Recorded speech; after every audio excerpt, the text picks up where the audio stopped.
बिस्मिल्लाहिर्रहमानिर्रहीम। अस्सलाम वालेकुम नाज़रीन, प्रोग्राम सिटी एट 10 में खुश आमदीद। मैं हूँ आपकी मेज़बान अना यूसुफ। उम्मीद है आप सब लोग ठीक ठाक होंगे। नाज़रीन, आप लोगों से गुजारिश ये है कि छोटी छोटी चीज़ें हम अक्सर डिस्कस करते रहते हैं। अगर आप किसी के लिए दिल में बात रख रहे हैं और आप ऊपर से ठीक हैं तो प्लीज़ इस तरह मत कीजिए, या तो किसी को मुकम्मल तौर पे माफ़ कर दें या दिल में बात ना रखें। मुनाफिकत जो है वो अल्लाह ताला के यहाँ बहुत ही नापसंदीदा है। आज का ये पैगाम है, इससे हम शो का बाकायदा आगाज़ कर लेते हैं। जी, हमारा सेगमेंट भी होता है जिसमें हम हर रोज़ एक बहुत ज़बरदस्त पैगाम आप तक पहुँचाते हैं। आज का पैगाम क्या है, एक दिन एक नेकी में देखते हैं।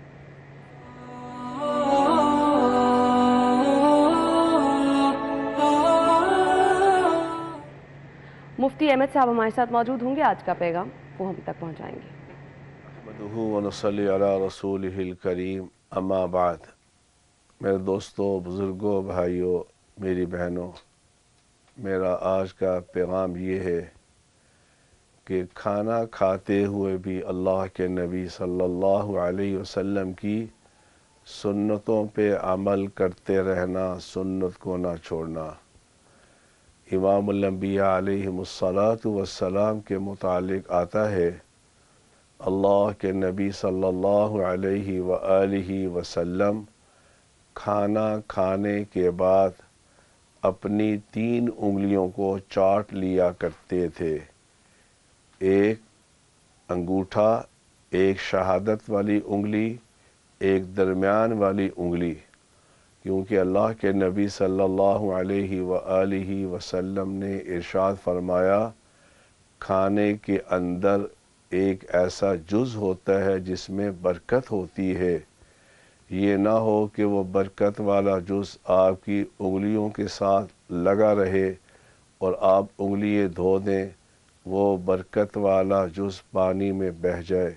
इसलिए मेरे भाइयों, मेरी बहनों, अपने बच्चों से भी इस पर अमल करवाओ कि खाने के बाद उंगलियां चाटना ये सुन्नत है। अल्लाह मुझे भी आपको भी इस सुन्नत पर अमल करने की तौफ़ीक़ अता फ़रमाए।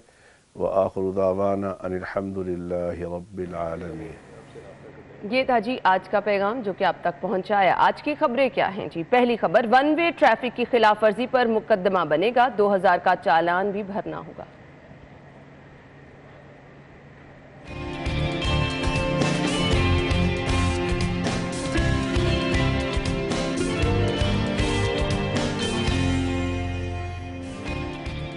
सैलाब से बचाव के लिए रूडा ने प्लान तैयार कर लिया। रावी अर्बन डेवलपमेंट प्रोजेक्ट में 3 बैराज बनाने का फैसला। गुलबर्ग एमएम आलम रोड को वन वे करने का मंसूबा, पैदल अफराद के लिए भी ट्रैक बनेगा। और तहरीक अदम एतमाद भी तैयार, पंजाब असम्बली बचाने के लिए अपोजिशन के हुकूमती अरकान से राबता।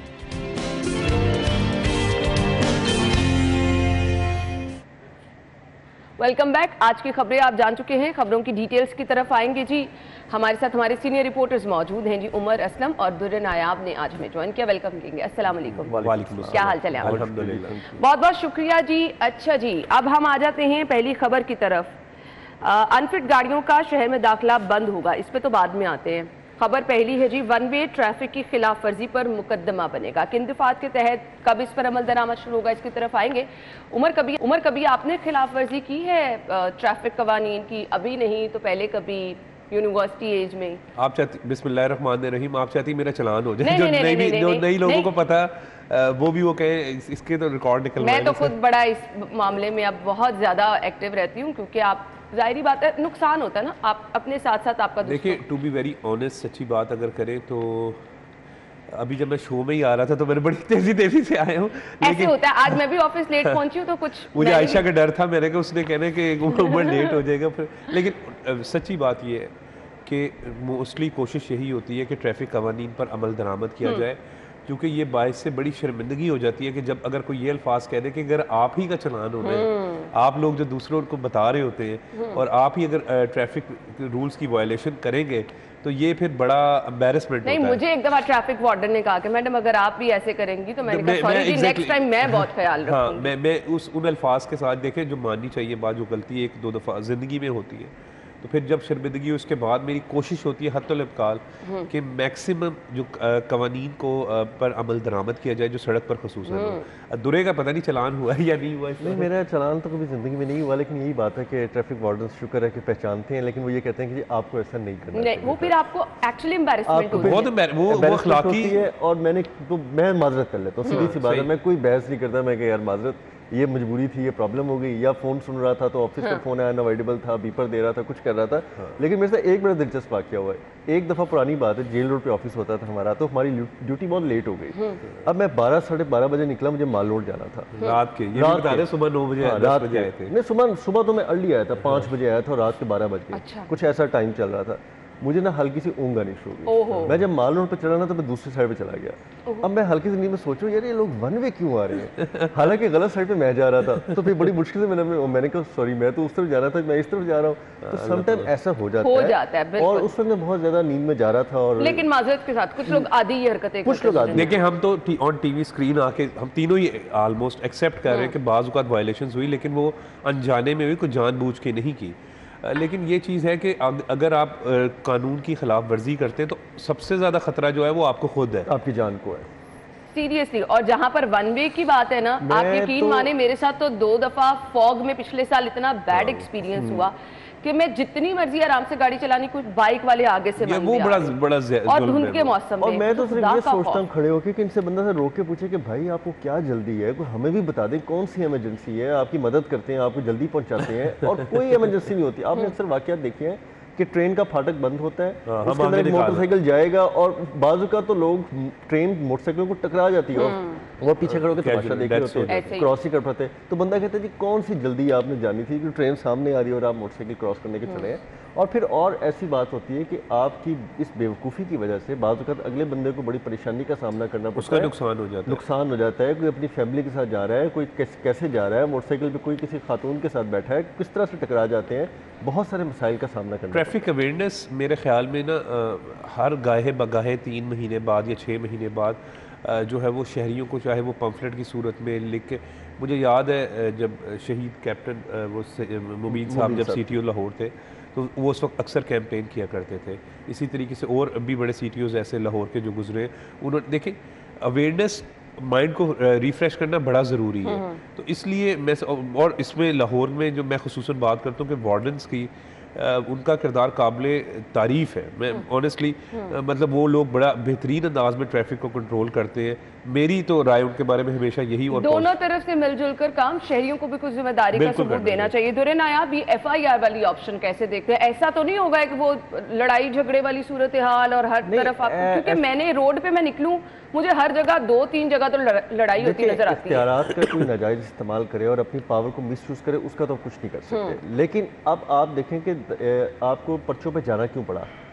पहले कानून था, आप मामूली चालान होते थे 500 का, फिर उसको बढ़ा के 2000 रुपये कर दिया गया। फिर उसके बाद मोटरसाइकिल को थाने ले जाके थोड़ा बहुत ये लोग करते थे ताकि लोगों को नसीहत हो, लेकिन उस पर भी कोई असर नहीं हुआ। अब इनको बाकायदा FIR कटवाने की तरफ क्यों जाना पड़ा?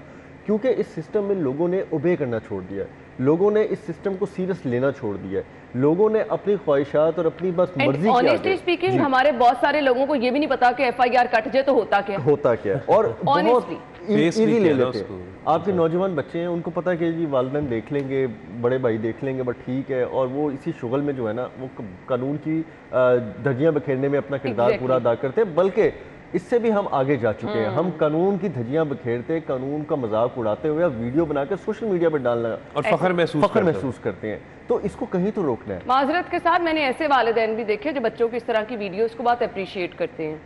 सो फिर अगर आपके घर का माहौल ये होगा तो फिर आप अपने बच्चे के साथ साथ आप दूसरों की जिंदगियों को भी खराब कर रहे हैं। और ये भी वालिदैन को समझना चाहिए कि आपका बच्चा अर्ली एज में है, स्कूल एज में है, कॉलेज एज में है, यूनिवर्सिटी एज में है, अगर उस पर कोई FIR हो जाती है तो उसके आगे ज़िंदगी में कितनी मुश्किलात होंगी, उसका पुलिस रिकॉर्ड किस तरह से ख़राब होगा, वो कहीं बैरून मुल्क जाएगा, कोई मुलाजमत लेगा, सरकारी मुलाजमत में NOC लेना पड़ेगा, उस पर हमेशा एक ये कलंक रहेगा कि उसके ऊपर एक मुकदमा था कानून की वायलेशन का।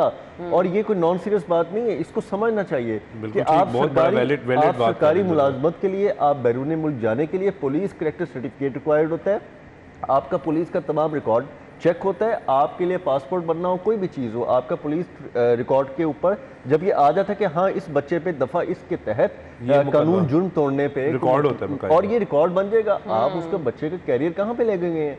अल्लाह का शुक्र है कि हमें तो खैर उस वक्त इतनी समझ बूझ भी नहीं थी और हमारे पास इतनी ज़्यादा वसाइल नहीं होते थे, तो हमारे ऊपर कोई ऐसी बात नहीं। और जब हम कॉलेज यूनिवर्सिटी से बाहर निकले, जॉब की तरफ आना चाहा हमने, कहीं पे कोई फॉरेन अपना जो कोई होती है, हमने स्कॉलरशिप अप्लाई करने की कोशिश की, तो हमेशा पुलिस सर्टिफिकेट क्लियर ना, ये बड़ा इंपॉर्टेंट है ये जो दुरे कह रहे हैं बिलाशुबा बहुत। लेकिन मेरी दुरे नायाब की बातों से एक मेरे माइंड में बात आई है, ये वाली FIR फौरन काट देते हैं पुलिस वाले। अगर खुदा ना खासा किसी के साथ कोई चोरी डकैती कोई राजधानी की वारदात हो गई है, आप एड़ियां रगड़ते रहे, कोई FIR नहीं काटता, अब ये क्या मंतक है? अब देखें, ये तो फिर थाना कल्चर में तब्दीली के हवाले से जब हम बात करते हैं तो ये वो उस तरफ मैटर चला जाता है। अभी मैं और दुरे नायाब जिस पे बात कर रहे थे वो ट्रैफिक रूल्स और शहरियों का किरदार पे बात कर रहे थे, बाशमूल अपने। हम पहले अपनी किरदार की भी बात कर रहे थे।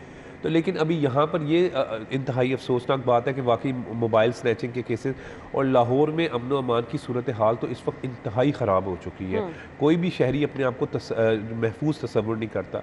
तो इसलिए इसमें तो पुलिस की इस्तेदाद कार को बढ़ाने की, और फिर मैं हमेशा यही बात करता हूँ कि जो कोर्सेज होते हैं ना वो बड़े इंपॉर्टेंट होते हैं। नहीं जी, ये अब आपको ना मेरे ख्याल से स्टूडेंट्स के कोर्स का हिस्सा बनानी है चीजें, वो चाहे ट्रैफिक कवानीन है, लाइन और लेन की पाबंदी है, घर में तो सिखाने के कोर्स का हिस्सा बनानी। खैर, खबर आप लोगों के लिए ये है कि अब आपने होशियार रहना है। जुमे से वन वे अगर आप जा रहे हैं तो आपका चालान भी होगा, FIR भी दर्ज होगी, और 5 दिसंबर से बगैर फिटनेस सर्टिफिकेट कोई गाड़ी शहर में दाखिल नहीं होगी। ये नहीं इम्प्लीमेंट हो सकता, ये इम्पॉसिबल है। ये क्योंकि देखें जो नाके हैं वहाँ पे ज्यादातर पुलिस वाले ही खड़े होते हैं। अगर क्या पता टायरों की क्या सिचुएशन, अगर ट्रैफिक पुलिस नहीं है तो दूसरी पुलिस खड़ी है। दूसरी पुलिस है वो आपको पता है जरा नरम दिल की होती है, कुछ रिक्वेस्ट करे, कुछ मामला नरम दिल ना के नरम जेब लोगों की करा देते हैं, ये कह दे। अच्छा, गरम दिल की होती है, गरम जेब वाली होती है इस तरह कर। तो वो फिर आप देखें ना, आप कानून की पे इम्प्लीमेंटेशन के लिए पहले ये देखें कि आपके ऊपर चेक कितने हैं। आप कानून के ऊपर कानून की अमल दरामद के लिए पहले आपको चेक लगाने हैं कि वहाँ पे जिस तरह पुलिस ने ये मैं खबर देख रहा था हमारे अखबार में थी कि पुलिस के जो वार्डन्स हैं, ट्रैफिक पुलिस है, अब वो कैमरे लगाएंगी ताकि जो कन्वर्सेशन हो रही हो, जिस तरह वो लोगों को रोक रही हो, वो रिकॉर्ड हो रही हो। और अगर कोई पीछे बैठ के देख रहा है, कोई शहरी क्लेम करता है, कोई वार्डन आके किसी शहरी पे झूठा इल्जाम लगाने की कोशिश करता है कि जी इसने तो मुझे गिरेबान पकड़ने की कोशिश की, कोई लड़ने झगड़े वाली बात ही हमारी अपनी इसमें अना मैं बताऊं, मुझे याद है मियां मुश्तबा शुजाउर रहमान मिनिस्टर एक्साइज थे, शहबाज शरीफ के दौर का एक प्रोजेक्ट था VICS, I think vehicle inspection something इस तरह था, मुझे पूरा एब्रीविएशन याद नहीं। बहरहाल वहाँ जाके मुझे भी एहसास हुआ कि आप लाहौर में, शायद मेरी भी हो, गाड़ियों के टायर और जो दीगर लोग हैं उनके जो टायरों की गाड़ियों की ना एक ख़ास लिमिट होती है 40,000 45,000। मुझे भी नहीं पता था, सच मैं बता रहा हूँ, मुझे भी नहीं पता था। आज से 5-6 साल पुरानी बात कर रहा हूँ। आप लाहौर की, मेरा ज़ाती ख्याल है हर दूसरी या तीसरी गाड़ी के टायर्स, अच्छा ये हम ऐसे कहेंगे अच्छा टायर खत्म हो गए तो क्या हुआ भाई, एक्सीडेंट ही जो होते हैं मेन कॉज है, बिल्कुल मेन कॉज है।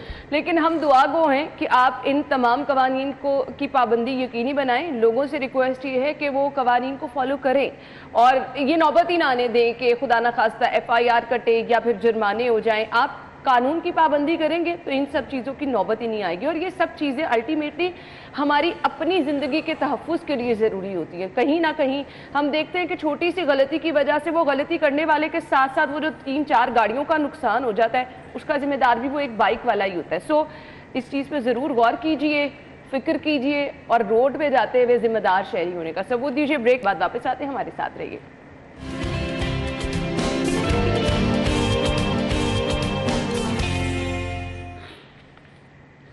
खुश आमदीद आपको एक बार फिर से कहेंगे। रूडा ने प्लान तैयार किया है जी, सैलाब से बचाव के लिए 3 बिराज 46 किलोमीटर तवील झील बनेगी। सो ये जो आपको प्लानिंग नजर आ रही है, ये इतनी जबरदस्त प्लानिंग है कि आप ऑलरेडी चीजों को देख रहे हैं कि जी अगर कुछ ऐसा हो जाता है तो उस पर क्या करना है। तमाम मसाइल को भी मद्देनजर रखा जा रहा है। दुरे नायाब देखिए जी, वो प्लानिंग रूडा कर रही है ना, एक्चुअली ये स्टेट की जिम्मेदारी थी। अगर ये बहुत पहले हो जाना चाहिए था। अब हमें तो, हम खैर उस वक्त शायद लाहौर में नहीं थे, या मैं पढ़ रहा था या स्कूल में होऊंगा जिस वक्त लाहौर में एक दफ़ा सैलाब आया और शादरा के मकाम पर और बाकी सारे मकाम पे बड़ी उसने तबाही मचाई। अब वो एक टाइम था जिस वक्त शादरा को आपने एक सैलाबी जोन डिक्लेयर किया कि यहाँ पे किसी वक्त भी सैलाब आ सकता है। आज भी वो सैलाबी जोन में है ऑलरेडी। यहाँ पे वो वक्त था कि हमें प्लानिंग करनी चाहिए थी, क्योंकि हमारा हमसाया मुल्क जो हमसे दुश्मनी में कोई कसर छोड़ता नहीं है, वो तो किसी वक्त भी मौके का फ़ायदा उठाता है और पानी का एक रेला छोड़ता है, या वो हम गुजर जाते हैं या फिर वो यहाँ से बर्बादी करता हुआ आगे चला जाता है। लेकिन हमने क्या किया, हमने किसी भी मुसीबत को कहीं तो टालना है। ये कोई ऐसी मुसीबत नहीं है जो कि बहुत आप कह जी कि अनहोनी हो गई, मौसमी, ये पूरी दुनिया में सैलाब आते हैं, बहा ले जाते हैं। आपने अभी रिसेंटली देखा है कि जद्दा में बारिशें हुई हैं और किस तरह से वहाँ पे हालात ख़राब हो गए। लेकिन अगर प्लानिंग की होती, अगर उनको पता होता है क्लाइमेट चेंज में इस तरह से हो जाएगा, तो वो कर लेते। अब क्लाइमेट चेंज जो है बहुत बड़ा चैलेंज है पाकिस्तान के लिए, और लाहौर शहर के लिए दरिया रावी में 3 बड़े चैलेंजेस हैं। एक, दरिया रावी का पानी साफ सुथरे तरीके से बहाल करना, जो कि नहीं हो रहा। आप पूरे शहर का गंदा पानी जो है तो कोई ध्यान ही वो नहीं विदाउट ट्रीटमेंट रावी में फेंक रावी रहे में फेंक हैं, रहे हैं। जिससे ना सिर्फ रावी का हुस्न खराब हो रहा है बल्कि अभी हयात भी तकरीबन अफौत हो चुकी हैं। अब उसके बाद दूसरा ऑप्शन ये है कि किसी भी सूरत में अगर हमारा दुश्मन मुल्क हमारे अंदर पानी छोड़ता है दरिया रावी के जरिए, तो हमने कहाँ पे उसके लिए ब्रेकर्स, बैरियर्स बना रहे हैं। तो उसका एक ही हल है कि हमने बैराजीज बनाने हैं। फिर पूरी दुनिया के अंदर खूबसूरत से खूबसूरत और माठे से माठे शहरों के भी अंदर जहाँ पे रिवर फ्रंट होते हैं उनको आबाद किया जाता है। हमारे पास लाहौर शहर के अंदर रावी का 46 किलोमीटर का तवील एक बहुत खूबसूरत रिवर फ्रंट है, वो ख़राब हो रहा है, हमारे तवज्जो कोई नहीं है। यही अगर कोई लंदन होता, कोई और मुल्क होता, तो उसकी गिर्द बड़ी इमारतें खड़ी की होती। मुझे पता है ना, लोगों को पता भी नहीं है। अच्छा, वहाँ पे प्लानिंग हमने करनी थी। ये तीनों काम अब रूडा बहुत अच्छे तरीके से प्लान कर चुका है। अब उस पर जो काम होने जा रहा है, सबसे पहले आपका रिवर फ्रंट आबाद हो रहा है, फिर ब्राजिस पे काम आगे होने जा रहा है, जिसमें एक ब्राज पे काम बाकायदा FWO ने स्टार्ट कर दिया है, और आपका रिवर फ्रंट भी आबाद हो रहा है। वेस्ट वाटर ट्रीटमेंट पे काम अलहदा कर रहे हैं। साइमल्टेनियस एक वक्त में तीनों काम इकट्ठे हो रहे हैं। अगर ये तीनों काम इकट्ठे हो जाते हैं, लेट्स से 5 साल भी ले लेते हैं, तो ये कोई बहुत बड़ी डील नहीं मैं होती। तो एक खबर के डिटेल पढ़ के मुझे बहुत खुशी हो रही है जी। पानी जखीरा करके काश्त में इस्तेमाल होगा, वाटर लेवल को ऊपर लाने में मददगार होगा, चारों तरफ शजरकारी की जाएगी, आबी हयात को महफूज करने के लिए बहुत अच्छा। तो फिर देखिए अभी ज़बरदस्त है, ये सब काम अच्छे हो रहे हैं। ये पहले भी प्लान किया गया, और मैं इसका क्रेडिट, इस मनसूबे का क्रेडिट हमेशा साबिक दौरे हुकूमत को देता हूँ, क्योंकि ये एक मियां नवाज शरीफ साहब का एक विजन था। जो बात है वो करनी चाहिए सियासत से हट के। उसके बाद शहबाज शरीफ साहब ने इस पर प्लानिंग आगाज़ किया जब वो 2000 के एरा में वापस आए। 2011-10 में बहुत तेज़ी से प्लानिंग होती, 2015 तक मुकम्मल प्लानिंग की गई, फिजिबिलिटी तैयार हुई। फिर ये भी बहुत अच्छी बात है, इसका क्रेडिट भी PTI गवर्नमेंट को भी जाता है कि उन्होंने इसको टेकअप किया। वो भी बहुत अच्छी बात है कि इमरान खान साहब ने बतौर प्राइम मिनिस्टर इसको बुरा नहीं समझा। ख़ासतौर पर ये रिवर रावी प्रोजेक्ट को उन्होंने हमेशा अप्रिशिएट किया, आगे चल पड़े। देखिए, अवामी फलाह महबूद के जो मंसूबे होते हैं ना, मैं तो समझता हूँ कि खुसूसन 2 शोबे, ये इससे खबर से हट के थोड़ा, तालीम और सेहत। ये तो हमेशा इसके लिए ना 10-10 साल की पॉलिसीज़ के लिए कुछ ऐसे जो तमाम पार्टियों की हो, तमाम स्टेक होल्डर्स हो, तालीम और सेहत। अच्छा, उसी में ये सेहत क्यों इंक्लूड है? ये देखें, ये इतना अच्छा प्रोजेक्ट है, जिस तरीके से दुरे नयाब अभी बात कर रहे थे कि 3 चीज़ें बड़ी अहम होती है। एक तरफ तो रावी का जो है वो पानी जो है वो भी ज़ाया हो रहा है, पानी जब बचेगा उसको हम इस्तेमाल कर सकते हैं। दूसरा, जो दुबई की मिसाल ले लेते हैं, दुबई में कोई इतनी ज़्यादा खूबसूरती नहीं है, आर्टिफिशियल खूबसूरती है। वहाँ पे प्लाज़ों में जाए तो जो है वो कश्तियाँ चल रही हैं और बड़ा खूबसूरत। लाहौर में तो इतना 46 किलोमीटर बहुत बड़ा एक रेंज है आपके पास। वहाँ पे आप रेस्टोरेंट्स और उसके बाद ग्रीनरी, फॉरेस्ट टाइप चीज़ें, मुख्तलिफ चीज़ें जिस तरीके से रूडा प्लान कर रहा है, तो ये एक बड़ा अच्छा इनिशिएटिव है। और अना आप देखें, हमारे रावी के अंदर जहाँ पे अब एक गंदे नाले की सूरत इख्तियार कर गया पानी, कभी आप बत्ती चौक पे खड़े होके, कभी आप उस ब्रिज पे खड़े होके ज़रा से मुआयना करें, आपको फ़िज़ाई आलूदगी भी नजर आएगी, क्योंकि लोग उसके अंदर गंद फेंकते हैं और वो कुर्बानी अपना जो सदक़े का वो सारा चील गोश्त फेंकते हैं। उसके अलावा हर वक्त वो चील और आपके ऊपर इस तरह के जो जानवर मंडलाते रहते हैं। नीचे अगर आप देखें तो खाना बदोश जो है, उन्होंने किसी ने कुछ अपना काम करना होता है, कोई चर्बी पिघला रहा है, कोई कुछ कर रहा है, गंदगी आप कर लेना। क्या बहुत लॉन्ग टर्म इसके समरात होंगे कि इस पे जल्दी काम हो रहा है? देखें, इस पे जो है मेरा ख्याल है जिस तरह से रूडा ने काम स्टार्ट कर दिया और डे बाय डे काम हो रहा है, इसमें रूडा की अपनी मैनेजमेंट का बहुत हाथ है।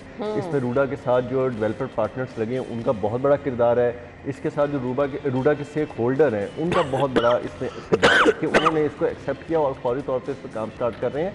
अब आप रूडा को उलझा दें जी कि वो सिर्फ हाउसिंग का काम करेगा कमर्शियल प्रोजेक्ट्स लाएगा, भाई वो तो एक सिर्फ आटे में नमक के बराबर है। ऐसे ही है। रूडा जो दरियाए रावी की बहाली कर रहा है, उसके बाद 100 कुछ एकड़ पे जाके वो जंगलात लगा रहा है, फिर कोई 2500 से 3500 एकड़ के अंदर उन्होंने प्लान किया हुआ है कि हमने इंटरटेनमेंट सिटी बनानी है, हमने फॉरेस्ट सिटी बनानी है, उसके अंदर हमने सारे काम करने हैं, कोई लाखों की तादाद में पौधे लगाने हैं, आबाद होना है, तो उसके लिए तो उन चीज़ों को भी जाके देखे ना।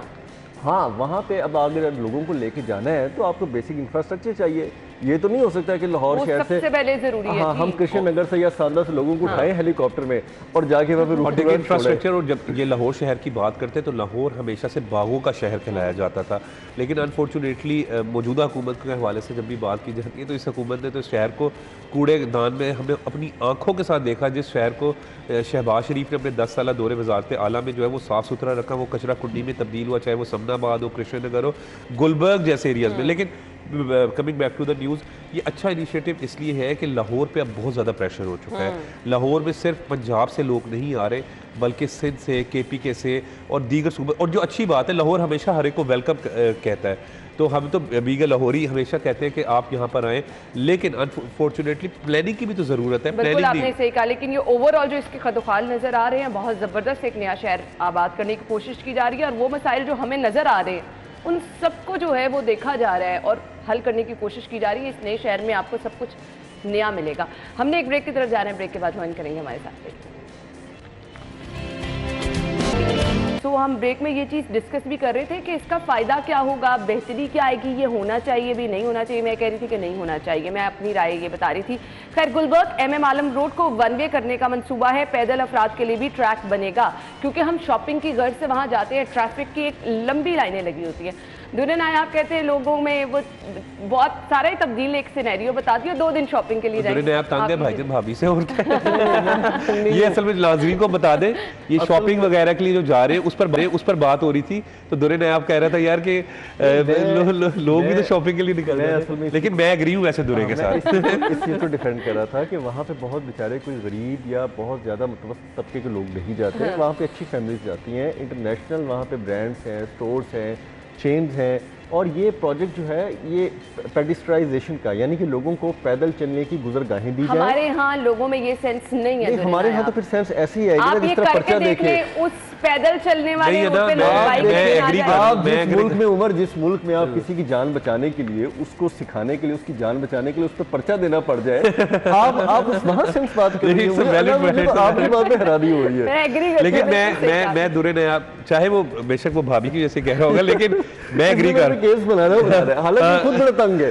नहीं आप पूछिए गुलबर्ग, नहीं वो तो आप शायद अना के हस्बैंड से भी पूछे, शायद हो सकता है वो भी तंग। ये तमाम मर्द इस मामले पे इकट्ठे ही होते हैं तकरीबन। लेकिन मैं भी इस बात का कायल हूँ कि थोड़ा सा पैदल चलना चाहिए। किसी भी शहर को देखना होता है ना, तो जब वहाँ पे जाएं तो आपको पैदल चलना चाहिए। यहाँ ऑरेंज लाइन के मेट्रो के ट्रैक पे लोग गाड़ियां मोटरसाइकिलें चढ़ाने से बाज नहीं आते। आप मुझे सिर्फ ये बता दें, ये पैदल ट्रैक तो बन जाएगा, लोगों में आप वो सेंस ही नहीं डेवलप करेंगे। आपके यहाँ पे मुझे बता दे ब्रिज बने हैं, मैंने आज तक नहीं इस्तेमाल करते किसी को देखा। इसमें कोई ऐसी बुरी बात नहीं है, आप अगर एक तरफ से ट्रैफिक को इन दे दें और दूसरी तरफ से आउट दे दें। मुझे ये बता दें मकसद इसका बेसिकली क्यों जरूरत पड़ रही है इसकी, ये हमारे शहरियों को भी समझा दें। मकसद ये बिल्कुल के लाहौर शहर का वाहिद एक गुलबर्ग एरिया जो 100% कमर्शलाइज हो चुका है। और MM आलम रोड की बात करें, नूरजहां रोड की बात करें, आपके हुसैन चौक के लेफ्ट राइट की बात करें, आगे जाके जिधर भी देखेंगे आपको ट्रैफिक चौक होना शुरू हो गई है। अब यहाँ पे इनलेट्स भी हैं, आउटलेट्स भी हैं, यानी कि अगर आप एक तरफ से ट्रैफिक को इन करें, दूसरी तरफ से आउट करें, आप चला सकते हैं। बेहतर ट्रैफिक प्लानिंग की ज़रूरत है, लेकिन अब इस कल्चर को भी तो फ़रोग देने की बजाय इसको भी डिस्करेज करना होगा कि आप गाड़ी में ही बैठे बैठे तो दुकान के अंदर शॉपिंग नहीं कर सकते ना। आखिर आप वो गाड़ी पार्क करके अगर 4 कदम चल लेते हैं तो क्या कबाहत है, सेहत के लिए भी अच्छा। और ये वही लोग हैं जो इतवार को और हफ्ते को ना आपको सोशल मीडिया पे इस तरह की खवातीन और अच्छी फैमिली कैंपेन साइकिलिंग करती नजर आएंगी, कहीं वॉक करते डिफेंस में नजर आएंगे। लेकिन आपने गाड़ी में ही बैठ के शॉपिंग की दुकान के अंदर तो नहीं जाना, बात तो बड़ी सही कर रहे हैं। वो बस गाड़ी अंदर नहीं जा पाती, लेकिन शायद वो गाड़ी भी, अगर आपने लिबर्टी भी शॉपिंग करनी है तो you have to in parking of Liberty, ठीक है, गाड़ी खड़ी करेंगे, उसके बाद आप 25, 30, 50 दुकानों पे, क्योंकि इससे कम तो दुकानें खवातीन फिरती रही है ना बाज़त के साथ, तो वो फिर इतनी जब आप विजिट करते हैं तो पैदल चलने बेहतर है। यानी आपको एक स्पेसिफिक जगह मिल जाएगी गाड़ी पार्क करने की और आपको पैदल। और सोच देखें क्या है, है, अगर आप इसे ड्राइवर है ना तो आपने उसको कहना है कि बहुत सारी जगह पे मेरा जाती एक्सपीरियंस है, उनको कहना है कि आप ये मेन पे ही रखें गाड़ी, मैं बस अभी आई या आया, और वो ड्राइवर जो है ना कभी आगे जा रहा है, कभी पीछे जा रहा है, कभी घूम के आया मैं वैसे यहाँ पर ना मैं बताऊं, मैं खुद भी अगर गाड़ी कहीं पार्क करनी हो ना, एक घंटे के हिसाब से अगर आपसे 300 200 रुपए वसूल किए जा रहे हैं ना, तो मुझे बता दे फिर लोग क्या करें। आप भी किस्तों में ना करें ना, आपने एक दुपट्टा रंगवाना होगा, आपने एक सूट जाके करवाना होगा, आप मुत्तफिक है, मैं बताऊं आप ऑफिस से निकलेंगे, हम सारे टारगेट करना शुरू कर दिया, टारगेट की बात नहीं, बैठे हुए शॉपिंगों से आप ऑफिस से निकलेंगे, मैं इसलिए कभी अपने हस्बैंड को साथ ही नहीं लेके जाती। आप बहुत अच्छा करती हैं, आप अभी भी ऑफिस से निकलेंगे, अल्लाह करे मेरी वाइफ भी रास्ते में कुछ शॉपिंग का प्लान होगा, फिर आपने आगे जाके घर जाना है, फिर और मतलब कि लोगों का होता है कि यार ऑफिस से निकलेंगे तो ये करते करते जाएंगे, लेकिन महज़ब माशरों में ऐसा नहीं होता। वो पूरे हफ्ते का प्लान करते हैं, उनका हफ्ते में 2 दिन होते हैं जिसमें उन्होंने सारे काम करने होते हैं, वहाँ पे जमा करके रखते हैं, कोई अर्जेंसी ना आ जाए खास तौर पे। अगर अर्जेंसी नहीं आती तो फिर वो अपना काम नहीं करते। अब ये जो इस इलाके को टारगेट किया जा रहा है, मैं फिर ये बात कर रहा हूँ, गारंटी क्या है कि इससे ट्रैफिक कंट्रोल हो जाएगी? कोई प्लानिंग की गई है? मेरी तो अपनी प्लानिंग के मुताबिक ये भी मैं फिर कहूँगा इस गवर्नमेंट का मंसूबा नहीं है, ये लाहौर में जब भी कोई डेवलपमेंट की बात होती है ना तो फिर शहबाज शरीफ ही का नाम आता है, उनका नाम आता है। और आपको उन्होंने ही काम किया हुआ है, आपको याद है, सॉरी माजरत, वरना यहाँ पर तो ये हाल है कि मैं कई दफ़ा हर प्रोग्राम टीवी शो में कह के जाता हूँ कि सिटी न्यूज़ नेटवर्क में सैयद रिजवान नकवी बिलोंग्स फ्रॉम गुजरात, हमेशा गुजरात के लोगों का बताता हूँ कि भाई वहाँ के लोग भी यहाँ रहते हैं, लाहौर के साथ सुतेला सलूक है पंजाब हुकूमत। ये एम आलम रोड की तोसी हुई थी, रोड बनी थी, इसके दोनों अतराफ फुटपाथ बनाए गए थे, लोगों से जगह ली गई थी, आपको अच्छी तरह याद होगा। उस वक्त भी मकसद यही था, ख्वाजा अहमद हसन साहब होते थे उस वक्त, ख्वाजा अहमद हसन साहब ने बड़ा उन्होंने प्लान किया था कि लोग कम से कम गाड़ियाँ पार्क करें और वॉक करते हुए अपना एक शॉपिंग कर लें। मजाक में देखिए ये वो लोग हैं, मुझे याद है ख्वाजा अहमद हसन साहब की मीटिंग्स बैक कवर करता था दूर नायाब राव दिलशाद, वो शहबाज शरीफ को रोज रिपोर्ट करते थे और वो कंसर्न दिखाई देते थे, मतलब 90 पे भी बैठे हैं या उधर जा रहे हैं, दूर नायाब से कंसल्ट करें, उबर किसी से पूछ रहे, आप शहरियों से रोक के पूछ रहे हैं। मुझे याद है शगाई पुल जब बन रहा था तो ख्वाजा अहमद हसन ने विजिट किया, तो ये लोग इन्होंने डेवलप किया, कुछ करके दिखाया, लेकिन मौजूदा हुक्मरान में से तो कोई भी संजीदा नहीं। मैं यूनाइटेड स्टेट्स ऑफ गुजरात की बात तो नहीं करता, लेकिन जो वज़ीर आला शहबाज शरीफ साहब थे ना, उनकी आदत थी कि जब वो प्रोजेक्ट्स पे आते थे, क्योंकि मैं ज़्यादा प्रोजेक्ट्स कवर करता था, वो गाड़ी से उतरते थे तो प्रोजेक्ट पे सैर करते करते पता लगता था 2 किलोमीटर आगे निकल गए, पीछे गाड़ी और स्कॉट जो है ना वो घूम के वापस आती थी आके। और दूसरा वो शहबाज शरीफ वो था जो आप यकीन करें कि रात को 2-2 ढाई बजे, क्योंकि मैं बीट कवर करता था, ये प्रोजेक्ट कवर करते थे, हम दोनों परेशान रहते थे उनसे कि रात को 2:30 बजे पता चल रहा है, और शहबाज शरीफ खुद जाके मटेरियल चेक करते थे। यानी आप अंदाजा लगाए कि जिस तरह अपना घर बना रहे होते, वो इतना कंसर्न थे लाहौर के बारे में। और यहाँ पे हमारे वज़ीर आला घर से निकलते हैं, आर्ट क्लब जाते हैं, आर्ट क्लब से ज़मान पार्क जाते हैं, ज़मान पार्क से आर्ट क्लब आते हैं, आर्ट पार्क से ज़हुले रोड आ जाते हैं, फिर गुजरात जाते हैं, और गुजरात जाते हैं, फिर इसी काम के लिए शायद तैयार, और उस पर सैकड़ों पुलिस वाले लगे होते हैं जो सुबह से लेकर रात तक थक जाते हैं।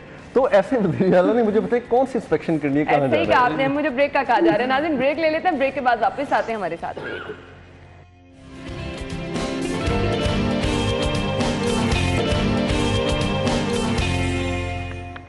Welcome back. टाइम कम है, तहरीक अदम एतमाद भी तैयार है, पंजाब असम्बली बचाने के लिए अपोजिशन के हुकूमती अरकान से राब्ते हो रहे हैं। उमर क्या हो रहा है? कुछ ना कुछ तो आपके पास मौजूद है। हमजा शहबाज ने कल आज़ाद अरकान से भी मुलाकात की है, पीपल्स पार्टी की भी मुलाकात हुई है, और कोई फार्मूला तो ज़रूर बन रहा है। इतनी आसानी से पंजाब असम्बली को तहलील नहीं करने दिया जाएगा, और मुझे लगता है कि PTI के कुछ अरकान भी शायद तज़ब्बुब का शिकार है। बिल्कुल, मैं तो तादाद बोलने वाला था लेकिन अब नहीं बोलूंगा। उमर ने तो कहा है कि बिल्कुल PTI के अरकान तज़ब्बुब का शिकार है। यार गालियां बड़ी देते हैं सोशल मीडिया में, इसलिए मैं तो कुछ अरकान वो कुछ सस्पेंस भी रहना चाहिए। बाकी ये उमर की बात बिल्कुल ठीक है कि ये इतना आसान नहीं होगा। बहुत ज़्यादा प्लान जो है ना, वो खेलने वाली जो रवायत PTI ने डाली है ना कि हम खेलेंगे, असल में माइंड गेम है, साइकेट्रिकल गेम, नफ्सियाती, क्योंकि कोई भी नहीं चाहता कि हम असम्बलियों से पहले चलें। और चौधरी परवेज़ इलाही साहब भी अगर सोचे ना, वो भी नहीं चाहते। सबसे पहले बताएं परवेज़ इलाही साहब मान जाएंगे उनको अल्लाह करके तो वज़ारत आला मीडिया पंजाब की, यानी हम ये समझे कि सिर्फ शोर डाला जा रहा है, कुछ नहीं होने ये 2 से 3 हफ्ते कुछ दबाव है। बैकडोर पे बहुत सारे चैनल्स होने हैं। मेन स्ट्रीम मीडिया पे बात की गई थी कि अमेरिकन लॉबी से भी राब्तों में है, फवाद चौधरी की मुलाकात हुई है ना, तो अगर आपने जाना है घर तो आप लोगों को एक बताएंगे तरफ आप कि मैं जा अमरीका रही के खिलाफ हूँ। बयानियां बनाते थे और दूसरी जानिब खुद ये मुलाकातें हुकूमतें कर पता क्या मुलाकातें करती है, ये फवाद चौधरी की हाँ, ये हुकूमतें ऐलान करें जाने का, लेकिन लोगों को कुड़ियाँ खड़का कर कह रही है जी कि हम जाने लगी है। बिल्कुल, जाने वाली कुड़ियाँ भी खड़काते हैं। थैंक यू सो मच नाज़रीन, ब्रेक होगी, हेडलाइंस फिर आते हैं शो में।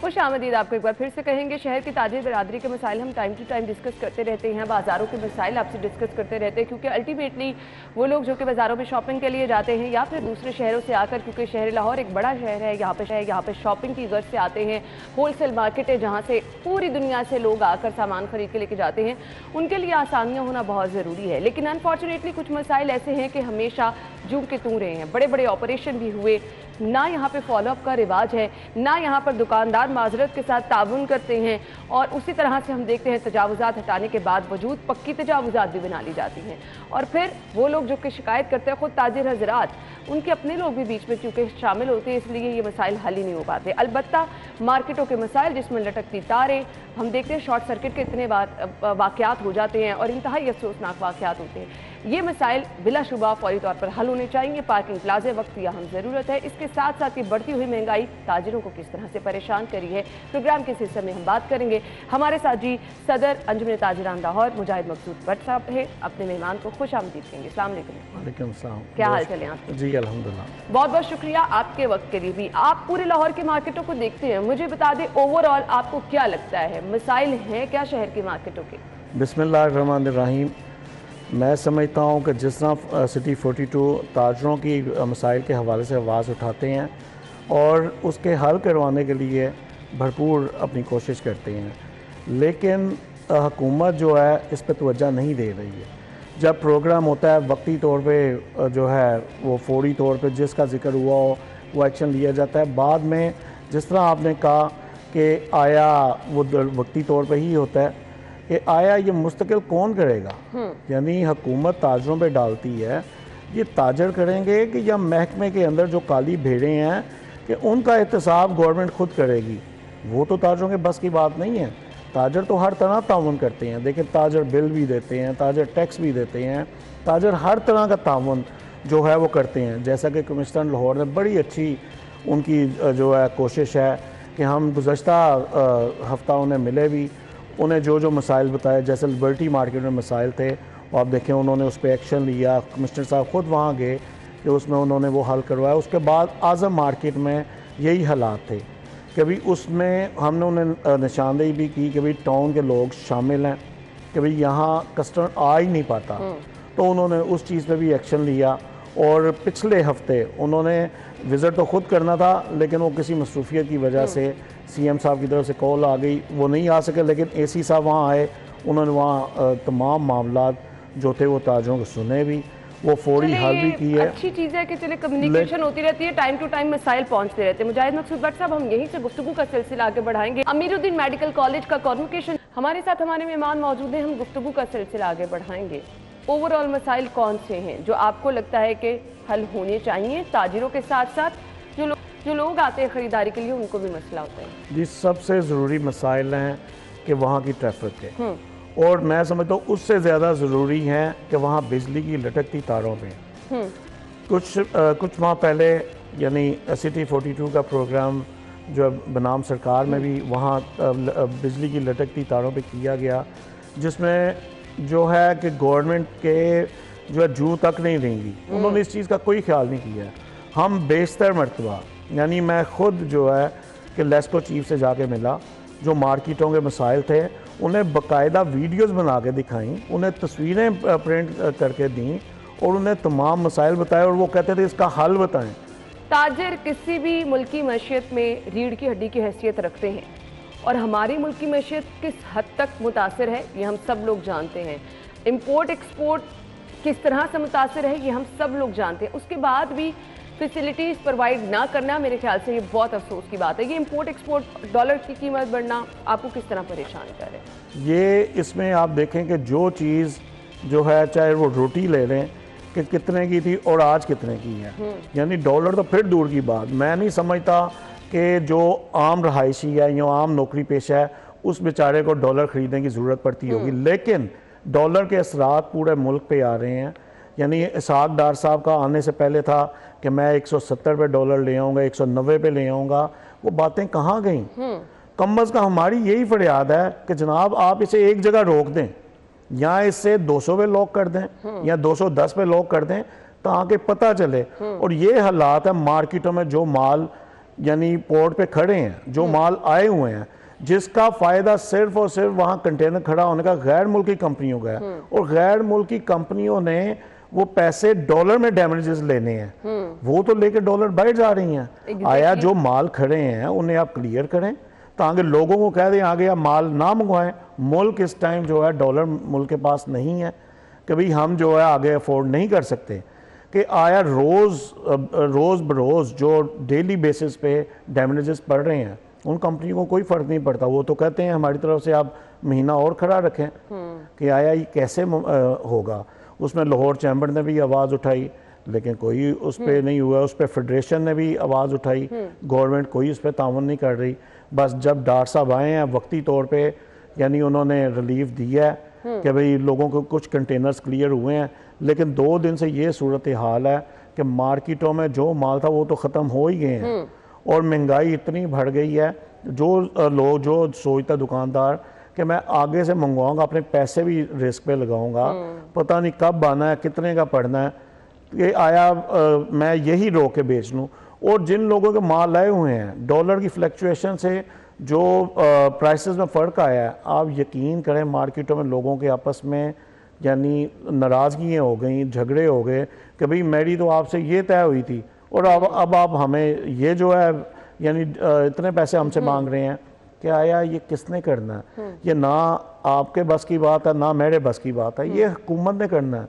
हुकूमत को अपनी जो है यानी सियासी रंजिश से निकल के मुल्क के बारे में सोचना चाहिए। ये मुल्क है तो हम हैं, ये मुल्क होगा तो सियासत होगी। इस टाइम सिर्फ और सिर्फ मुल्क को ज़रूरत है कि मुल्क कैसे जो है यानी इस परेशानी में से निकल सकता है। आपको बेहतर प्लानिंग करने की ज़रूरत है। कम से कम ताजिरों को आप सहूलियात अगर देंगे, और ये जो रुपए की कदर मुसलसल कम होती जा रही है, ये आपकी मईशत को किस तरह से तबाह कर रही है, मेरे ख्याल से इसको समझने की, संभाला देने की बहुत ज़रूरत है। अदरवाइज़ यहाँ के ना सिर्फ ताजिर परेशान रहेंगे, बल्कि वो अल्टीमेटली आम आवाम पे बोझ जाता है ना, जो ख़रीदारी करने के लिए जाएंगे। शादियों का सीज़न है, लोग शॉपिंग करने के लिए आ रहे हैं, हर चीज़ महंगी, इलेक्ट्रॉनिक्स, क्रॉकरी, मतलब किस तरह से लोग ख़रीदारी करें। फिर लोग कहते हैं कि ताजिर भी मुनाफा ज़्यादा रख रहे हैं, इस पर भी कोई चेक एंड बैलेंस नहीं रखने वाला। इसमें ये इस टाइम बात जो है गलत कर रहे हैं। जितने की चीज़ यानी सपोज अगर एक टीवी 25,000 रुपये का है, छोटे से छोटा, वो अगर दोबारा वो मंगवाएगा ना, वो 35 से 40 से कम उसे नहीं पड़ेगा। अगर वो उसे 30 का बेच रहा है, यानी वो तो अपना देख रहा है, उसके किराए तो उसी तरह, उसके बच्चों की फीसें तो उसी तरह, यानी हर मामला, यानी हर बंदा अपनी रास खा के इस टाइम पोजीशन पे आ गया है कि भाई आया कैसे जो है मामला चलेंगे। और आप देखें शहर में चोरी डकैतियों की वारदातें बढ़ती जा रही हैं, दिन ब दिन बढ़ रही हैं, और जो है लॉ एंड ऑर्डर की ये सूरत हाल है कि फुटेज भी पुलिस को अगर कोई निकाल के देता है ना, तो वो उस पर जो है बस ही हम देख रहे हैं, ढूंढ रहे हैं। अरे भाई वो पाकिस्तान का ही शहरी है जो अपने हालात की वजह से, या कोई पेशावर चोर है या डकैत है, वो अगर कर रहा है। यानी ताजिरों को ये भी मसाइल हैं, आपकी मार्केटें इस तरह से भी सेफ नहीं जी हो रही हैं। मैं बता रहा हूँ दिन दिहाड़े डकैतियाँ हो रही हैं, आपके चैनल्स पे अक्सर दिखाया जाता है जो वारदातें हुई हैं, फुटेज क्लियर पता चल रहा होता है, लेकिन वो किसने एक्शन लेना है, औलाद किसके पास हैं। यहाँ अगर खुदा न खास्ता किसी शहरी से किसी चोर डाकू का नुकसान हो जाए, उसके हाथ से जो है यानी उससे मर्डर हो जाए, तो वो तो उसके गले पड़ गया। और ऊपर से गवर्नमेंट ने अजीब सूरत हाल बदमाशी जो है शुरू कर दी है पुलिस ने, कि वो कहते हैं तमाम दुकानें कैमरे लगाएं। यहाँ बिजली का बिल देने को पैसे नहीं है, वो कैमरे कहाँ से लगाए। फिर उसके बाद कहते हैं जी वो गार्ड रखें, गार्ड दुकानदार, यानी अपनी मदद आपके तहत, अपनी मदद आपके तहत। यहाँ फिर ऐलान कर दें कि जनाब वो एक कहावत थी ना पहले शहरों में, हम भी बचपन में सुनते होते थे कि भी डंडे वाला चौकीदार फिर रहा था, ज़मीन पर मार के कहता है जाग दे रहना, साढ़े दे ना रहना। या फिर ये ऐलान कर दें कि आया इस टाइम मुल्क को, अवाम को ज़रूरत है तहफ़्फ़ुज़ की। अगर अवाम ने अपना तहफ़्फ़ुज़ खुद करना, तो भाई ये टैक्स लेना छोड़ दें। सर मार्केटों में पार्किंग प्लाजे नहीं है, एक बहुत बड़ा मसला है। अब हम लोगों ने अगर कभी प्लान करना हो ना कि शाह आलम जाना है, रंग महल की तरफ शॉपिंग करने जाना है, आजम क्लॉथ मार्केट जाना है, नहीं हम लोग जाते। जी बिल्कुल ऐसे ही है। क्योंकि आप अपनी गाड़ी पे तो सोच ही नहीं सकते जाने का, आपको पार्किंग ही नहीं मिलनी। रिक्शे पे जाना भी आपके लिए वबाले जान है, आपको कितना दूर उतरना पड़ता है, पैदल वॉक करके जाना पड़ता है, वो भी इतना रश। ये पार्किंग प्लाजा कौन सा बहुत मुश्किल काम है, आप लोग नहीं सपोर्ट करते हैं, गवर्नमेंट बना के देने को तैयार नहीं है। असल में मसला क्या है?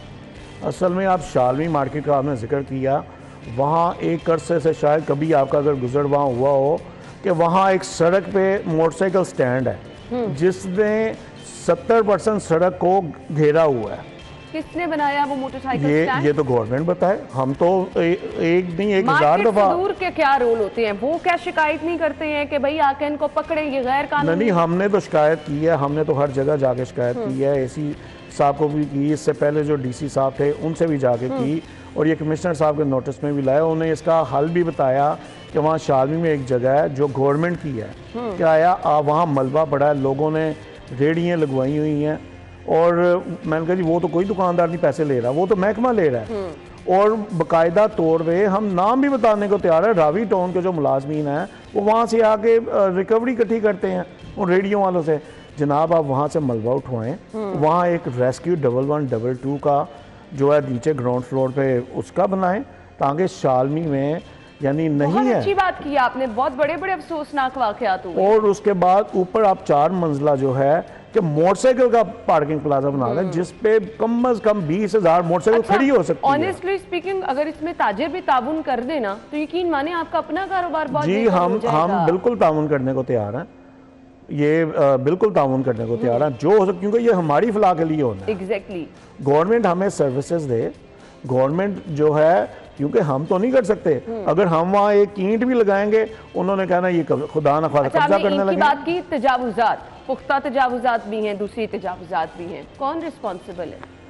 मैं जैसे आपने बात की कि ताजर तावन नहीं करते, अब यकीन जाने हमारी जो मार्केट है ये उसी प्रोग्राम में यानी जो प्रोग्राम कर रही थी उन्होंने, जिस मार्केट का मैं दुकानदार भी हूँ और उस market new Alamgir market Haji Maqsood Ahmad Butt block का प्रेसिडेंट भी हूँ। अच्छा। हमने अपना ब्लॉक अपनी मदद आपके तहत, पहले वहाँ गली थी 4 फीट की, आज गली है 18 फीट की।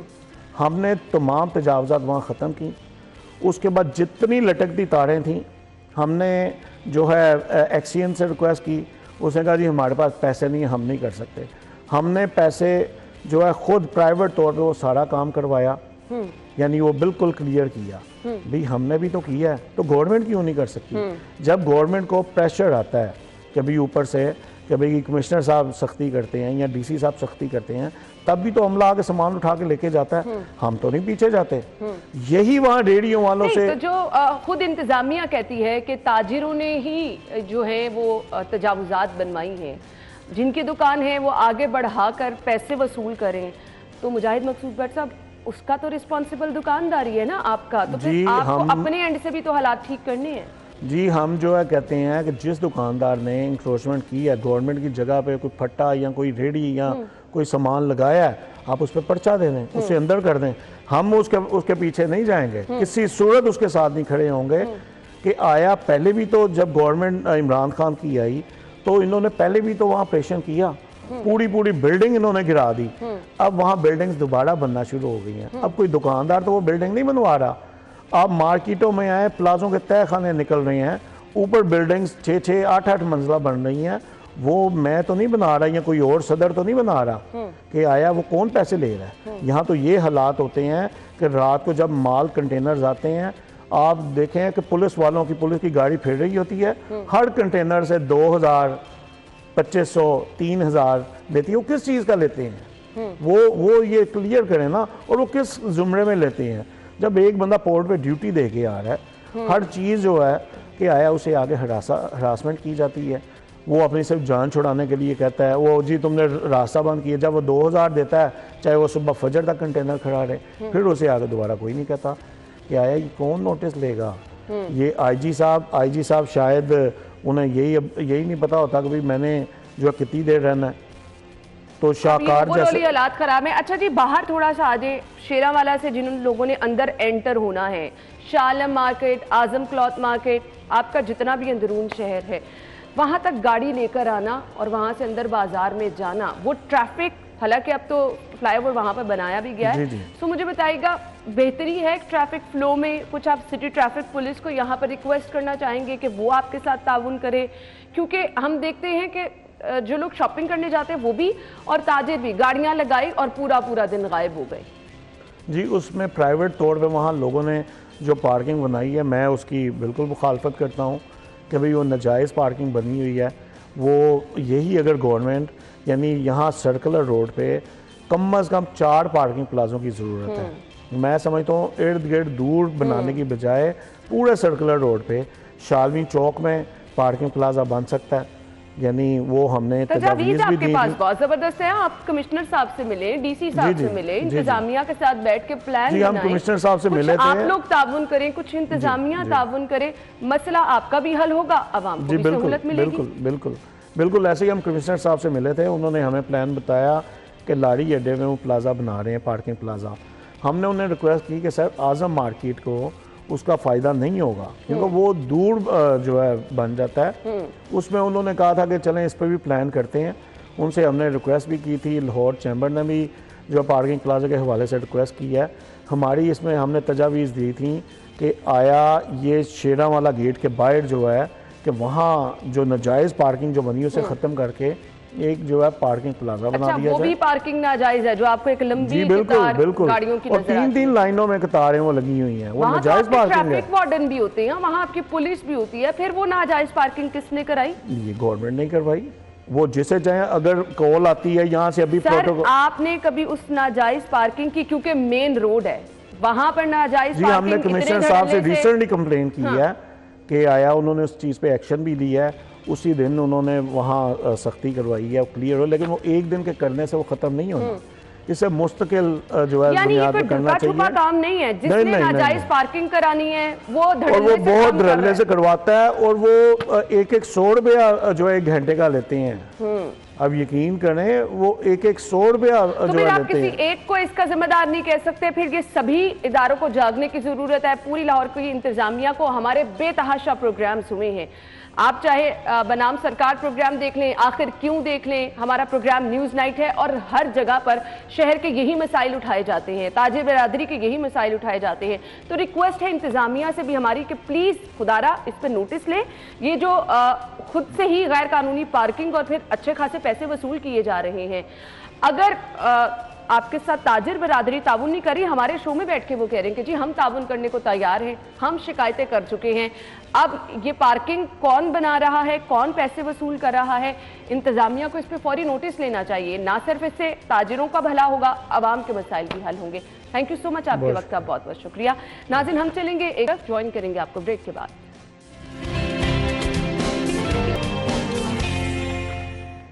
Welcome back. सो मैंने आपको कहा था कि आप इतने मसाइल के बावजूद इत्मीनान से ज़िंदगी कैसे बसर कर सकते हैं। कुछ वो सुनहरी असूल आपके साथ शेयर करेंगे। मोटिवेशनल स्पीकर फरहान जमील हमारे साथ स्टूडियो में मौजूद है। अस्सलाम वालेकुम, क्या हाल चाल है? अल्हम्दुलिल्लाह ठीक ठाक। थैंक यू सो मच, बहुत बहुत शुक्रिया फरहान। मैं आपसे ये जानना चाहूँगी, हर बंदे की ज़िंदगी में मसले चल रहे हैं। अच्छा, कुछ लोग बड़े इत्मीनान से मुतमईन नज़र आते हैं, अच्छे तरीके से ज़िंदगी बसर कर रहे होते हैं, और कुछ लोग बीमार भी हो जाते हैं, उन मसाइल को सर पे भी सवार कर देते हैं, डिलीवर भी नहीं कर पाते हालांकि अपॉर्चुनिटीज़ उनका इंतज़ार कर रही होती हैं। किस तरह से आप इत्मीनान वाली ज़िंदगी गुजार सकते हैं? मुझे खुद कभी कभी बड़ा वो होता है कि अगर कोई परेशानी है तो मैं कुछ भी नहीं कर सकती। देखिए, आपने कहा कुछ लोग बड़े इत्मीनान से ज़िंदगी गुजारते हैं और कुछ लोग परेशान होते हैं। जो इत्मीनान से ज़िंदगी गुजार रहे हैं, परेशानियाँ उनकी ज़िंदगी में भी हैं, मसाइल उनकी ज़िंदगी में भी हैं, शायद कुछ मुश्किलात उनको भी सामना उनको करना पड़ता है हर रोज़। उन लोगों ने उसको सीखा है, और जो लोग इसको सर पे सवार करते हैं, इसका मतलब है कि वो उसको टेक्निकली उसको हैंडल करना नहीं जानते। मैं आपको इसकी छोटी सी एग्जांपल देता हूँ कि अल्लाह ताला ने ये सारी चीज़ें आपकी चॉइस रखी हैं। गुस्सा आपकी चॉइस है। आपके पास एक बंदे को आप उसके साथ कोई बात करते हैं और उसको उस पर गुस्सा नहीं आता और दूसरे शख्स को उसी बात पे गुस्सा आता है, ये आपकी चॉइस है। आपको इसको कंट्रोल करना पड़ेगा। आप इमोशनल हो जाते हैं, ये आपकी चॉइस है। आप बीमार हो जाते हैं वो इसी वजह से क्योंकि जब आप कंटिन्यूसली अपने माइंड के थ्रू अपनी बॉडी को नेगेटिव सोचें देते जा रहे हैं तो अल्टीमेटली आपने बीमार होना है, क्योंकि जब आप उसको पॉजिटिव सोच नहीं दे रहे। तो हमें ये चीज़ इसको हैंडल करना इस तरह से चाहिए कि हमेशा इसको अपनी चॉइस कंसिडर करें। जैसे मुझे एक दफ़ा मेरे फादर ने कहा था कि अल्लाह ताला ने इंसान और जानवर में एक फ़र्क ये रखा है कि जानवर की जो उन्होंने अल्लाह ताला ने फितरत बनाई उसका हिसाब उसके मुताबिक ही होगा, और शायद उससे उसका हिसाब होगा भी नहीं, उसके उल्ट हिसाब नहीं होगा। जैसे एक शेर की फितरत बनाई कि वो चीर फाड़ कर खा जाएगा, उसके अगेंस्ट उससे अल्लाह ताला ने सवाल नहीं करना। इंसान की अल्लाह ताला ने फितरत कुछ और बना दी है और उससे सवाल उसके ऑपोजिट होने, तभी हमारा इम्तिहान है और शायद जानवरों का इम्तिहान नहीं है। क्योंकि हमें गुस्सा फ़ौरन आता है, हम झूठ हमारे लिए सबसे आसान है, हमारी फितरत में झूठ है, धोखा देना हमारी फितरत में है। और हमारे से जो सवाल है वो ये कि क्या कंट्रोल किया था, क्या रोका था, बुराई तुम्हारे सामने थी, क्या उस वक्त तुमने खुद को रोका था। तो ये सारा कुछ जो है ना, आपका माइंड, आपके ऊपर जो एक शऊर है, उसको आपने इस चीज़ पे अप्लाई करना है कि कैसे इन सब चीज़ों को, नेगेटिव चीज़ों को कंट्रोल करके सिर्फ उसमें से पॉजिटिव अडॉप्ट करके आपने अपनी ज़िंदगी के अंदर लेकर आना। So technically it's your personal choice. जब आप किसी चीज़ से बहुत ज़्यादा परेशान होते हैं, आप उसके प्रेशर के अंदर चले जाते हैं और मज़ीद आप उससे बीमारियों की तरफ और अपनी ज़िंदगी के अंदर नेगेटिविटी करके आप खुद टॉक्सिक होते हैं, आपसे रिलेटेड जितने लोग होते हैं वो आपसे डिस्टर्ब हो जाते हैं। तो ये सब कुछ आपसे स्टार्ट हो रहा है। कुछ चीज़ें होती हैं वो आपके बड़े क्लोज होती हैं, अगर आपके घर में माहौल ऐसा चल रहा है तो फिर आपके लिए मुश्किल हो जाता है ना। आप घर में मसाइल इस कदर ज़्यादा हैं, आपके ऊपर बर्डन इतना ज़्यादा है, एक बंदा हैंडल करने वाला है, तो मेरे ख्याल से उस सिचुएशन में उसका काम रहना, मुतमईन रहना मुश्किल है। ये ना हमारे माशरे के अंदर थोड़ा सा हम लोग डिपेंडेंट माइंडसेट के साथ चलते हैं। डिपेंडेंट ये कि हमारे घर में अगर 10 लोग हैं तो 10 में से एक कमाने वाला है। अब जैसे जो दौर चल रहा है, मेरा ये ख्याल है कि अब हमें उसको बिल्कुल चेंज कर देना चाहिए। जैसे एक डेवलप हुआ भी है या काफ़ी हद तक हो गया है, मजीद हमें होना चाहिए इसके ऊपर कि जैसे डेवलप्ड कंट्रीज़ के अंदर हर बंदा एक इंडिपेंडेंट लाइफ गुजार रहा है, हमें थोड़ा सा इंडिपेंडेंसी की तरफ अपना स्टेप कोई एज मैटर नहीं करती, आप पढ़ाई के साथ साथ बहुत कुछ कर सकते हैं। पढ़ाई के साथ साथ आप जॉब के साथ साथ कोई साथ अपनी कोई दूसरी चीज़ें कर सकते हैं। I mean you can do it जब आप अपना एक प्लान कर लेते हैं। हमारा प्रॉब्लम ये है कि हम सिर्फ इनिशिएट करने से डर रहे हैं, कोई भी काम शुरू करने से डरते हैं। और ये एक, और अपने घरों के अंदर भी हमें ये होता है कि नहीं यार वो लोग हम पे डिपेंडेंट है तो डिपेंडेंट ही रहें तो बेहतर है। हर शख्स को ये चाहिए कि अब आहिस्ता आहिस्ता, जैसे ही मेरा ख्याल है जैसे आपने कहा स्टडीज़ के साथ कर सकते हैं, matric is the last age. जब आप इंटरमीडिएट में आते हैं उसके साथ साथ आप कुछ ना कुछ इनिशिएट कर सकते हैं, अपना काम करना, पार्ट टाइम जॉब करना या कोई छोटा सा बिजनेस शुरू करना जहाँ से लर्निंग हो। एटलीस्ट आपके पास सबकी रिस्पॉन्सिबिलिटीज़ ना पूरी हो, आपकी अपनी रिस्पॉन्सिबिलिटीज़ आप अपनी पूरी कर लें।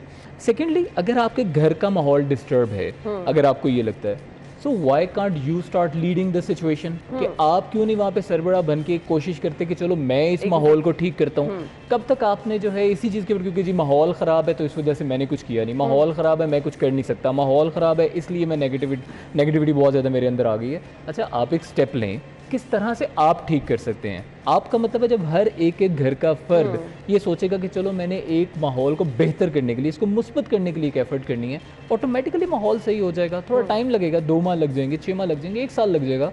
एफर्ट तो स्टार्ट करें, पॉजिटिविटी आप शुरू तो करें, वो विद द पॉजिटिव टाइम हो जाएगा। घर में आपके बड़ों का जो माहौल होता है, वो एक एनवायरनमेंट जो बड़े क्रिएट कर देते हैं, उसका इम्पैक्ट क्या होता है? आपका पूरे घर का एनवायरनमेंट डिपेंड करता है उस पर। अगर बड़ा ही घर का डिस्टर्ब रहेगा, परेशान रहेगा, तो आपको पूरा घर परेशान नज़र आएगा। ये जब हम बड़े होते हैं तो हमें तो ये समझना चाहिए कि हम जो काम कर रहे हैं उसका एक भरपूर असर हमारी नेक्स्ट जनरेशन के ऊपर जा रहा है। अच्छा, जब हमारे बड़े हैं, they have lived their life already. अब इस वक्त अगर आप बहुत ज़्यादा उनकी वजह से, लेट्स सपोज नेगेटिविटी, आप उन पर बहुत ज़्यादा डिपेंडेंट है, या भी आपकी एज बड़ी छोटी है, तब भी आप किसी ना किसी तरह से उनको सपोर्ट कर सकते हैं। आप उनके साथ एक उनका राइट हैंड बन सकते हैं, उनको असिस्ट कर सकते हैं, उनकी जो परेशानी है शायद उनमें उनका साथ दे सकते हैं। लेकिन अगर आप खुद घर के बड़े हैं तो आपको ये रियलाइज़ करना पड़ेगा कि आपका हर एक अमल, आपका बहुत एक चीज़ के ऊपर रिजिड हो जाना, एक चीज़ के ऊपर इतना स्ट्रिक्ट हो जाना कि इसके अंदर कोई चेंजेस कुछ नहीं की जा सकती, वो एक बहुत नेगेटिव असर आपके छोटों पर लेकर आएगा, नेक्स्ट जनरेशन के ऊपर लेकर आएगा। तो हमारे जो भी अमाल हैं एक्चुअली वो एक लर्निंग बन रहे हैं, एक रोल मॉडल बन रहे हैं फॉर द नेक्स्ट जनरेशन। तो हमें उनको समझ के अपनी नेक्स्ट जनरेशन के लिए हमें अपने करंट अमाल को बेहतर करना चाहिए। बिल्कुल। तो ये वो चीज़ें हैं जो कि आपकी ज़िंदगी को मेरे ख्याल से मुतमईन भी कर सकती हैं, आपको इत्मीनान भी दे सकती हैं। कुछ लोगों का ख्याल होता है जिनके पास बहुत सारे पैसे हैं, उनके पास बहुत इत्मीनान है, क्या वाकई है इसमें? उनके पास शायद सहूलियात ज़्यादा हैं, आसाइश ज़्यादा हैं, नुमाइश ज़्यादा है, लेकिन ज़िंदगी के अंदर सुकून होना उसका पैसे से कोई ताल्लुक़ नहीं है। देखें हमारे रोल मॉडल हैं हज़रत मोहम्मद सल्लल्लाहु अलैहि वसल्लम, उन्होंने हमें बहुत ज़्यादा पैसा कमाकर और एक सुकून की ज़िंदगी गुजार कर नहीं दिखाया। उन्होंने हमें दिखाया कि यार हक हलाल का पैसा आप कमाएं, आप लोगों की मदद करें, उससे जो सुकून मिलता है ना, आप एक दफ़ा उसको एक्सपीरियंस करें। जब आप उसको एक्सपीरियंस करेंगे तो आपको बहुत ज़्यादा सेव करके स्टोर करके अपने दराजों भर लेना, अपनी तिजोरियाँ भर लेना, उसमें वो मज़ा नहीं है और ये जितना आप आपको कभी बांट के एक्सपीरियंस मज़ा करके भी देखें कि आप जब कुछ चीज़ें हमारे पास, हमारा इस्लाम जो है वो हमें गाइड कर रहा है, दीन इस्लाम मुकम्मल एक ज़ाब्ता हयात है। इन सुनहरी असूलों को आप फॉलो करना शुरू कर देंगे और वाकई आपकी ज़िंदगी में इत्मीनान आना शुरू हो जाएगा। थैंक यू फरहान, बहुत शुक्रिया के लिए। नाज़रीन, इसी के साथ ही प्रोग्राम का वक्त पहुंचा इख्तिताम को। इंशाल्लाह हमारी और आपकी मुलाकात कल होगी सेम। तब तक के लिए हमें इजाज़त दीजिए। अल्लाह हाफ़िज़।